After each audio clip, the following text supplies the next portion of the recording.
Today's guests are husband and wife dynamic duo Doctors Shachindra and Bhawisha Joshi in India. I've had so many of you email and private message and request in my Facebook group to have these two superstars on the show. So it was truly an honor to finally get them on the Homeopathy Hangout podcast. As homeopaths, we are constantly challenged by our ever-increasing materia medica, which some say has now reached 8,000 remedies, depending on who you ask. This obviously creates a mammoth task of trying to find out which remedy is going to best suit the client in front of us. The Joshis have used Jan Skelton's existing classification of the elements and adapted this to their own interpretation, which incorporates plants, minerals, animals, and imponderables. To find out more about the Joshis' work, their books, and their upcoming courses, visit www.drjoshisclinic.com. That's drjoshisclinic.com. Thanks for listening. Welcome to the Homeopathy Hangout, where we discuss all things homeopathy from around the world. And now my mum and your host, Eugenie Kruger. Hello, homies, and a very warm welcome to Homeopathy Hangouts. We have such a beautiful surprise for you today. We have the incredible Doctors Shachindra and Bhawisha Joshi on the show. Welcome to the show. Thank you. Thank you. Now, I said to you before we started recording, I have had people hounding me to get you on the show. I've had text messages, I've had emails, I've had private messages to get you on the show. So thank you so much for being here. I really appreciate it. Before we get into your incredible map system that you've developed, can you tell us a little bit about how you were first introduced to homeopathy? You want to take it? Up to you. Okay. What a gentleman. In India, it's always at a very young age that we get into homeopathy, because luckily, homeopathy is offered as a mainline stream of medicine study. So we were literally just, both of us, I think 16, 17, when you give you finish high school and you choose for university, you choose a regular medicine, or we chose homeopathic medicine.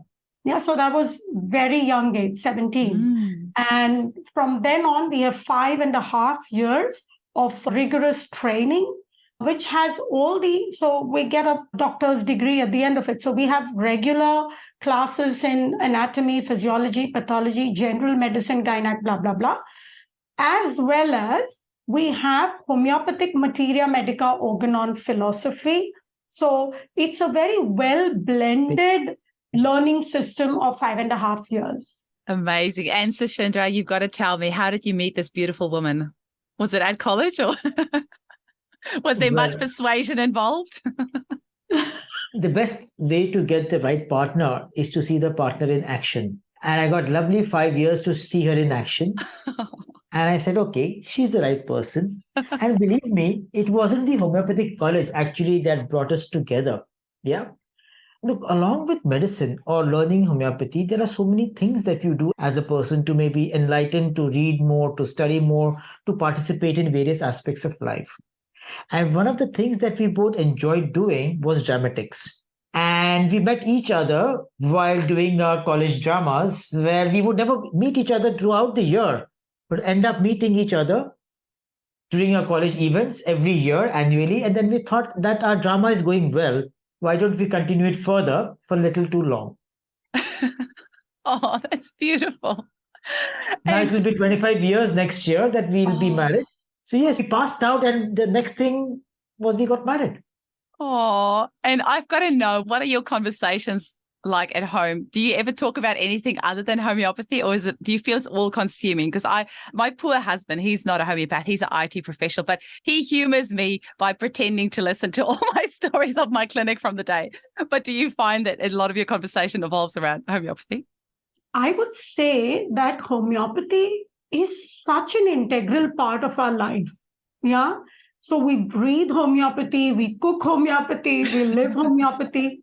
Our son practically knows most of the remedies. He's now into his engineering and physics studies, but he knows so much of medicine and homeopathy. So yeah, 24/7. And, we got married so early, as Shachindra said, we're completing 25 years next year. So we were like 23, 24, right out of college. We wanted to work together. we wanted to imbibe homeopathy into us. So we've really, it's not just that our conversations are about homeopathy, but homeopathy is a way of living, literally.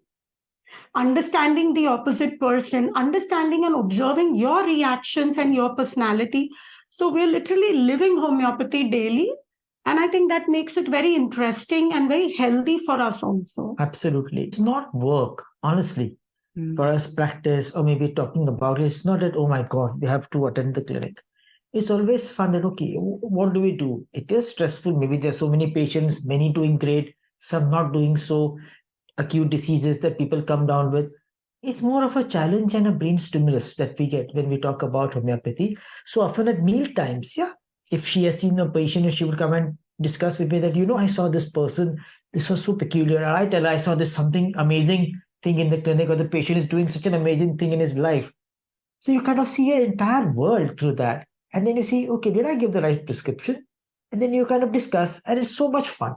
So that's how the conversation goes on. And plus, if you notice that Bhawisha has some PMS symptoms, you can sneak her some CPR into her water, and then there's no more fights.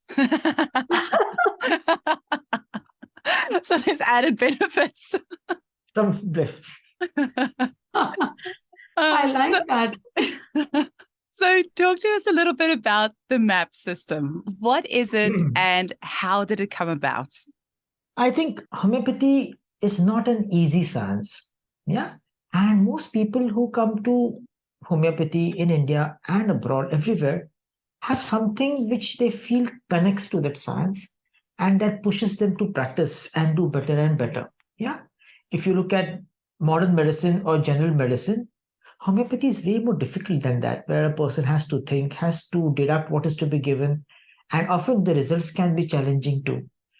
So you need motivation. And when you need motivation and you want to keep people going and growing, which is very important, science has to grow, people have to grow. It is important to simplify the science. It is important to simplify the tools, because often people come to seminars, come to events, and they're best of the speakers all across the world. And we are left in awe that, oh my God, what an amazing prescription, what an amazing case. And one wonders, okay, my God, how do I do that in my clinical practice when a patient comes to me? So the driving force was always for us to simplify things for ourselves. And in that process, to simplify things for people who practice homeopathy, so people who follow us in homeopathy. And that's the whole motivation that made us move every step further in simplifying homeopathy right from day one that we started teaching until now. And then, of course, the system evolved. And I think to add to this, what we just told you some time back, that we live homeopathy, we breathe homeopathy. So the MAP system is really our evolution over the past 25 years. So it's one is you want to simplify, but the second important thing is you also want to go deeper and you want to learn one more step further. And as we went through college and we understood the materia medica, in those days, I would say we didn't understand, we learned materia medica to pass your exams. So we did all of that, we understood medicine. And then as we moved into practice, we wanted to upgrade ourselves, we wanted to understand what the patient is saying, we wanted to improve our results. So you're always learning and improvising. Now, over a period from materia medica, we moved and proving symptoms, we moved into trying to understand the patient's basic core personality. But then we started exploring kingdoms. We also started working with other homeopaths, the Sankaran group. We were all together for a long time. We worked on the periodic table. It was, of course, Jan Scholten who first introduced us to those concepts. And then we took those concepts by ourselves a little further in our practice. Now, what happened, I clearly remember. So, you learn and grow with every step in homeopathy. And I clearly remember that in 2007 or 2008, I would say a little earlier than that, 2006, 2007, I came across, I think, a catastrophic time in my life. We had a very good practice and everything was going well. We were teaching across the world. We were teaching periodic table and mineral remedies, blah, blah, blah, different kingdoms, all of this. And I very clearly remember that some patients from 1997, 1998, 99, so 5-6 years ago, were now coming back with a different set of complaints. And the earlier mineral or plant remedy was not working, the constitutional, let me put it simply. And you always want to improvise. So that's when we actually ended up retaking the case. And the reason I'm saying it was catastrophic period is because we ended up giving a different remedy than what we had given 6 years ago. And this new remedy was an animal remedy. So my first doubt was, I was starting to doubt ourselves that Absolutely. how, you learn from questioning and doubting, right? And then reconfirming or moving to what is right. So I questioned myself, what did I do wrong 6 years ago? Why did the remedy change? And then we realized that, so we did a lot of learning together. And we went through retrospective study of cases and cases and cases at that time. I would say I moved from syphilitic miasm to SORA in that period. So from catastrophe to enlightenment, literally. Because what happened is, I started to see that the new remedy that we had now prescribed and was working very well was in a way related to the previous one. So it wasn't that though the remedy was from a different kingdom, like an earlier plant given and now an animal, an earlier mineral given, now a plant, an earlier mineral given, now an animal. Though the kingdoms were different, there was something connecting the three kingdoms. And that I realized what we today call in our map system as the level of development. Okay, so it could have been a mineral remedy, let's say natrium. Giving you a small example, it could be a mineral remedy, let's say magnesium sulfate. And today I was giving laccaninum. The row 3, let me put it on a periodic table wise, because the levels of human development are the same as the 7 rows of the periodic table. Okay, so the magnesium sulfate actually corresponded very well with the laccaninum. Or a case of, say, hyoscyamus, which is level 6 in a plant, connected very well with lachesis. Or a case of aurum connected very well with Panthera tigris. Okay, so when something goes wrong, you learn something out of it. So in one way, I could have looked at it that, I had to change a remedy. But in another way, when I looked at it, it wasn't that I had to change the remedy. The fact was that these two remedies, the old one and the new one, both have something common, and that is the level. Just as Hahnemann found out and discovered miasms, and he said that miasms are deeper than the symptoms, right? Similarly, first we were thinking of kingdoms and symptoms and core sensations, and then we figured out that the level is much deeper than the kingdoms. I would also like to say that earlier, when we first introduced this idea that the three kingdoms, and this is the basis of the map system, that there is a basic level of development in each one of us, or each one of us thrives in one of the 7 levels of development. There are plants, minerals, and animals that are also put on this grid of 7 levels of development. And on the level that you are, you can have a plant counterpart that can heal you, a mineral counterpart that can heal you, and an animal counterpart that can heal you. So you actually have 3 counterparts to your pattern. And when we initially started that, obviously any new idea has a little bit of a resistance. And today, but I can see that some of the most old homeopaths and the most classical ones are also beginning to realize this, what we started about, I think, 15, 20 years ago. So today when we teach, I see that there are a lot of old classical homeopaths and all our colleagues and everybody who is joining this because they have also seen this in practice. I think what is important is that Bhawisha and I always believed in looking at the brutal truth that our patients shared with us in practice. They shared with us when a case went well, and they were obviously upset when a remedy did not do well. So you see that, you analyze that, and you understand what is the connection, what is the change. Because remember that there is always something more deeper than what we all know. And as time passes, we know something more about whatever work that we are doing intensely. It opens up, and it's good to understand it, accept it, explore it, and share it.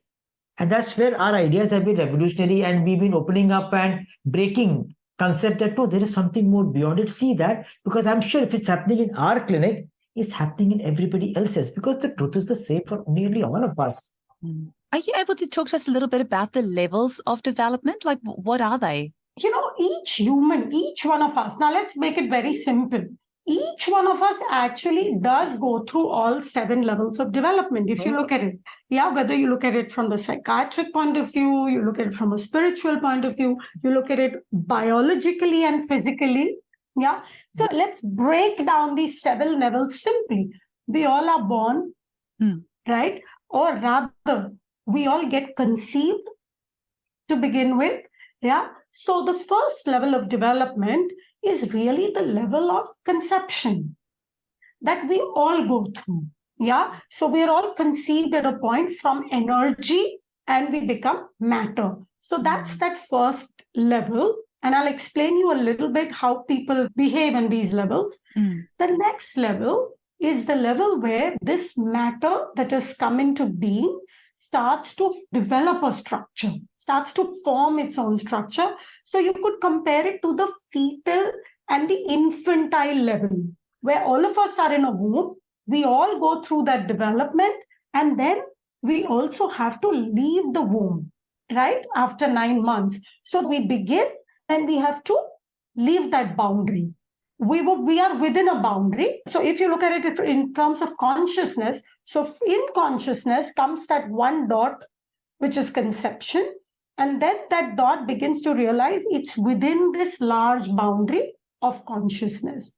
Then you get into the third level. From the fetal or an infantile stage, we all get into being toddlers. And I would say the third level goes from the toddler to the teenager. Okay? So what happens to all of us? Now, if you look at it, we all start wanting, so when we are infants, it's about our basic necessities. We simply have to survive from one day to the next. It's not about emotions. But once we become toddlers, we start looking at who we are, our identity. And this whole process goes from toddler to teenager phase, the most difficult phase for parents, isn't it? And what we do is we learn to know who we are. We learn to know our choices. We learn to know our orientation in a group. We learn to know our identity. Let's put it simply. We also learn to rebel. My identity is different from my parent. And then we all go through what I call in level 4 as an adult phase. And in the adult phase, you have kind of understood a certain identity of yours, but now you have to sustain, and we all go through that, right? And how do we sustain? We sustain by either doing some form of work. We sustain by creating our homes, our security, money, food, bills, having a family, living a routine life, And then slowly, that little dot that was conceived in level 1 starts to get more and more predominant and more heavy and more defined. Let's put it like that. Then we come to the 5th level, and that happens to all of us, that once we are settled, once we have a routine, once we have some form of security, we want to explore. Then we want to go on a holiday. Then we want to do adventure. Then we want a flashy car. Then we want to try something new, isn't it? So that would be exploring your boundaries within the consciousness thing. And what happens to all of us beyond level 5? And these are also, if you look at it age group wise, typically what we all go through. And then, so level 5 would be more the middle ages. Whereas the level 6, which is the last level in a way, is a level where we then start to feel that we know it all.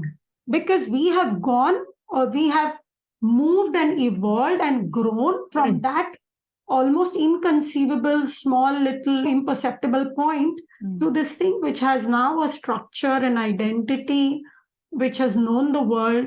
So we kind of have that ego development, Yeah, where we feel we can control others, we are in control ourselves. So it's in a way feeling empowered, but it's in a way also that we could then get controlling over others. We also feel responsible for others. Just one thing I would like to say is that all these 7 levels have a positive and a negative. I'm not going to go into the details of this, but I'm sure you understand. So on one side, when you feel empowered and wise, that is the positive of level 6. But if you use that to be dictatorial and controlling, that is the negative of level 6. See what I mean? And then you go into level 7. And I think this is a very important level in today's world with autoimmune diseases and cancers spreading, almost like a viral thing. Because in level 7, it's about the wisdom of knowing that within consciousness, within that whole big, I would say, fabric of consciousness, you now realize that you tried to get stronger and more structured and defined, but you actually, if you have to be the strongest, you have to merge back into consciousness. Yeah. So in level 7, and that's what happens with a lot of autoimmune diseases and cancers, that we fight our own body or that we lose that control of balance, how much to control and how much not.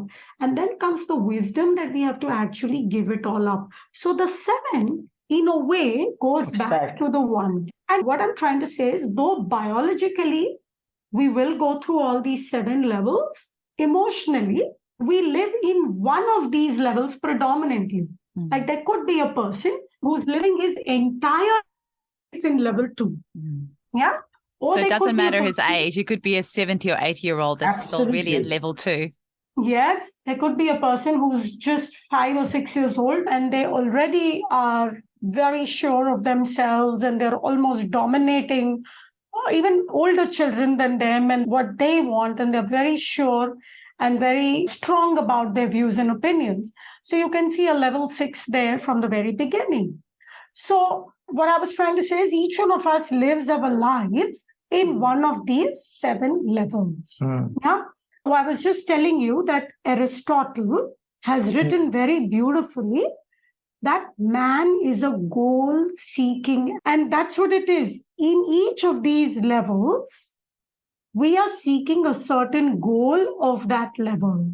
Like in level 3, we are seeking our identities all our lives. In level 4, we are looking for security all our lives. In level 5, we are seeking for adventure all our lives. Yeah, I'm just making it a little simple.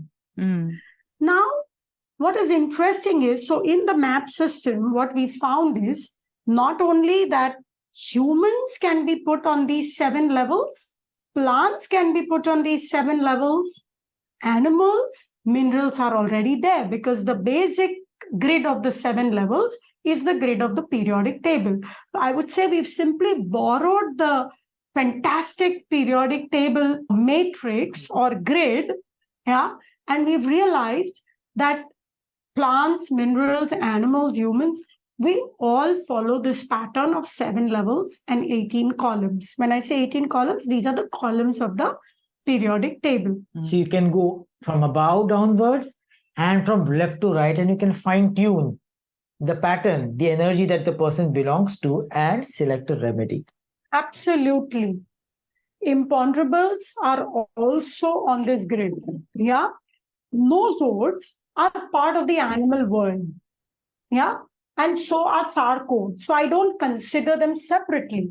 But even the imponderables can be put on these 6. Absolutely. On these 7 levels and 18 columns. Actually, our first journey with the imponderables began nearly 20 years back when we came to Australia and we saw interesting personalities and we saw some interesting cases. And we could see a lot of remedy imponderable cases in your subcontinent. Why do you think that is? I think it could be the energy that draws various personalities to that particular continent. And that has got to do with this whole energy of connecting, of deeper connection, of looking at the world from a little beyond different view. And that somewhere draws people, maybe especially the ones who come to that particular country. Amazing. So is this like, how does this fit in with classical homeopathy? Like, is it still classical or how does that work? So what is classical homeopathy? Classical homeopathy is about taking into account everything that is characteristic about the patient at the local level, at the general level, at the emotional level, and making a prescription which covers the entire totality or the entire entity, if we label that as classical homeopathy. So very much this is an extension of classical homeopathy. Now, you have to remember one thing. I always tell homeopaths who are new to this system or who want to learn, often I tell them that the feeling you have that this is not classical homeopathy, I'm not talking just about our map system, but anything new. The feeling that one often has is this is not classical homeopathy, this is not, is the rigidity and the fear to give up our old concepts. Now, the one thing about map system is not giving up of old concepts. We have built this based on old concepts. So when we started putting the animals, minerals, and plants on this periodic table, we looked through the proving symptoms. We looked through the materia medica, and then we have placed them on these different levels. Now, also in the last 250 years, mankind has evolved. We didn't have mobile phones 250 years ago.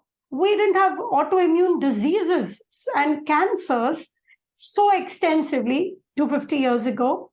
We didn't have emotional troubles as we have today 250 years ago. But then we had malarias, we had typhoid, we had tuberculosis much stronger. Yeah, and people dying from these kind of infections. If you look at some of the old classical books, then it's all about certain words that are not even used today.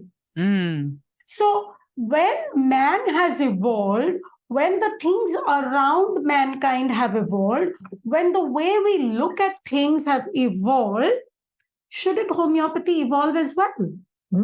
So, and I must say that I always say to everyone is our map system is not a concept of our brain at all. We discovered something in 2007 in our clinics by giving different remedies. Yeah, when the old did not work, based on symptom totality. So that was classical homeopathy. But then we discovered that classical homeopathy can be taken further deeper down. So it's in a way, the map system is a bit like the tree whose roots go deeper down and whose branches also spread out further, out in the open. So it's both ways. We are going deeper to our roots and we are also spreading out further with more and more remedies. And it's a very practical thing that we do every day in the clinic. So it's a discovery. It's not a concept of our brains. It's not a creation, it's a discovery. So remember, these connections between the kingdoms and everything else, the stones, the no-source, the imponderables, everything, that connection was already there in nature. Yeah, the connection is not what we have found. Oh my God, look at the connection. Nature says, damn it, it was always there. You guys are knowing it now. So we got that opportunity to see that in our practice long back, and we opened it up to the world to use it. That's absolutely beautiful. I was playing devil's advocate before when I asked about how it relates to classical homeopathy, just by the way. But you answered that beautifully.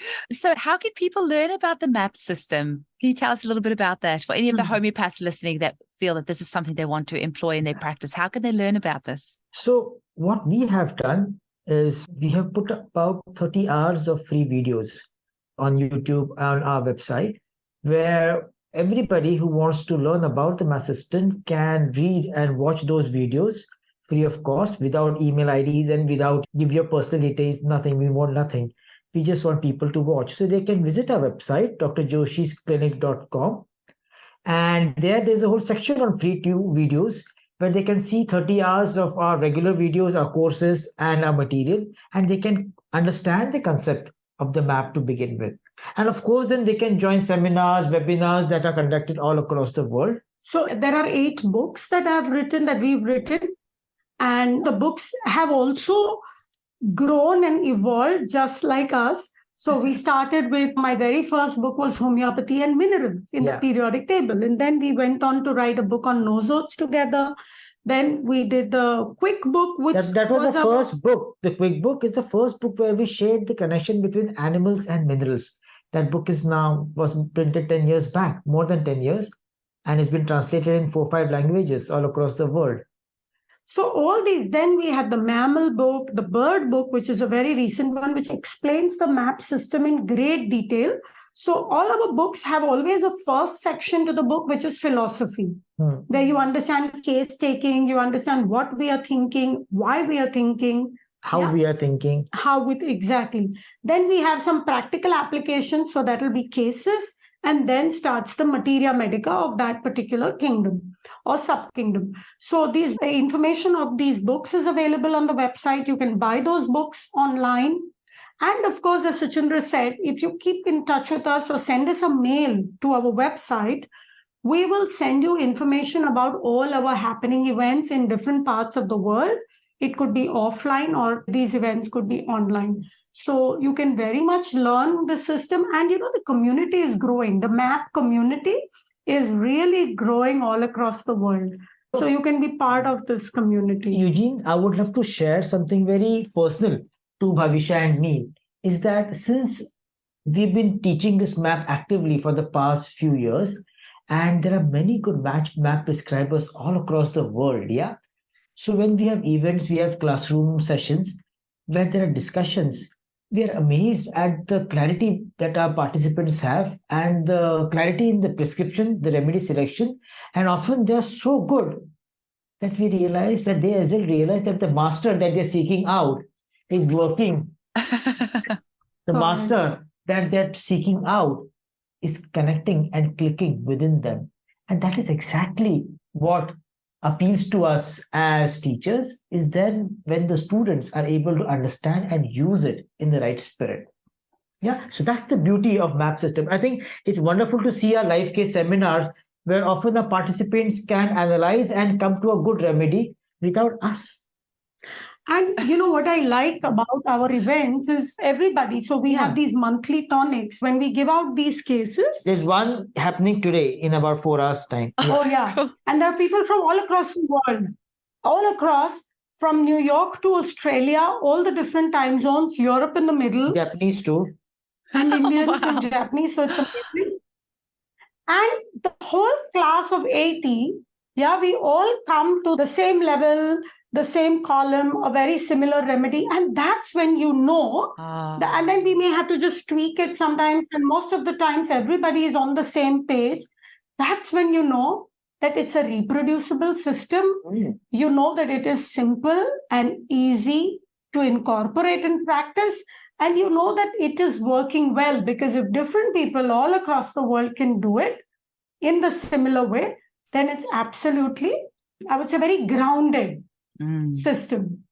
In fact, in England, there is a lovely course that's happening. Oh, yes. The ACT course, ACT. So there are these girls group who have been our students and have been with us for the last, I think, 20 years now. And they run a course on the map system called the ACT course. And they teach our work, and they teach better than us. Yes, because there are about 70 to 80 homeopaths, or maybe 100 homeopaths over the past few years who have been participating in their courses and using the map system actively in England with good results. That is incredible. And I feel like if you have got a system which you feel is that reproducible, that you can have 80 people come to kind of like a bullseye roughly of the same group of remedies, that is very good. Because I always say, if you go to 100 different homeopaths, all 100 of them will give you very different remedies. So that's beautiful that you've created a system where we can have some sort of consistency, because a lot of people are frustrated by the fact that homeopaths do prescribe so differently. So that's really great. I think like a new student homeopath who are just starting out can sometimes get frustrated by this. So if they have a good system like this, that they can start out right from the start and get consistent results until they build up their own confidence and maybe want to explore more. And even later on in practice, it sounds like it's a system that you can really have a good grounding on. Absolutely. Often with homeopathy, when you ask for a case analysis to a participant, the answer that you get is, I think this patient requires this particular remedy. And thinking is very individualistic. And when you say that, okay, I see this, and that is why this is the logic, it makes sense. Amazing. Shachindra and Bhawisha, have either of you got a final message that you want to leave our listeners with? And can you also tell them how they can get hold of you? The first thing I would like to say is be confident of yourself. Yeah. Be very confident about what you're doing and about your pathy, which is homeopathy. Yeah. The second most important thing is, I would like to say, be fearless, because that's what Hahnemann wrote. Yeah, that's the beginning of our organon, Ode Sapere. I dare to be wise. It's our fears that restrict us to learn something new, to grow, yeah, to leave what we know. Yeah, it's our fears that do not allow us to evolve and blossom. So when you're fearless, you will learn something more. You will take what you knew and you will build on it and grow further. It's very important. And the third most important thing is that everything that you want to understand about your patient, every remedy you want to give him, every question you want to ask, everything is sitting in front of you, and that's your patient. So when you're doing your case taking, forget all materia medica, forget all the previous knowledge. And that's what probably Hahnemann meant by being unprejudiced. Just focus on the patient in front of you, be in the moment, and it really flows smoothly, and you will get your answer. That's me applauding. And you can connect with us. You can visit our website. That's drjoshis.com. That is DRJOSHIS clinic, CLINIC, drjoshis.com. So our website is very simple. You have our contact details there, videos there. You can explore for books and courses or whatever that you want to do or connect with us. And then, of course, you can join our map journey and map yourself and your patients. Very soon, we are doing the Hudson seminar, which is a master class that happens once a year. And this will be in May. That will be a live event online where we'll be seeing live cases. So this event has been on for the past 13 years, and we have participants all across the world. So we'll be doing live cases with follow-ups and, of course, a lot of study material. And that's always the first event of the year where we share what we have done so far in the year with the class so that they can take it further in their clinical practice. So that's an event for people who want to explore more with us to join. That's perfect. This will be coming out early April, so people will have about a month to book in. So that is wonderful news. Thank you so much to both of you for coming on the show. I really appreciate it. And now my listeners can finally leave me alone and not hassle me to have you on the show.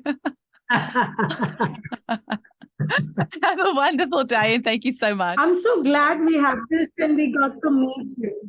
Most welcome, and thank you for giving this opportunity, and we really enjoyed talking to you. All the best.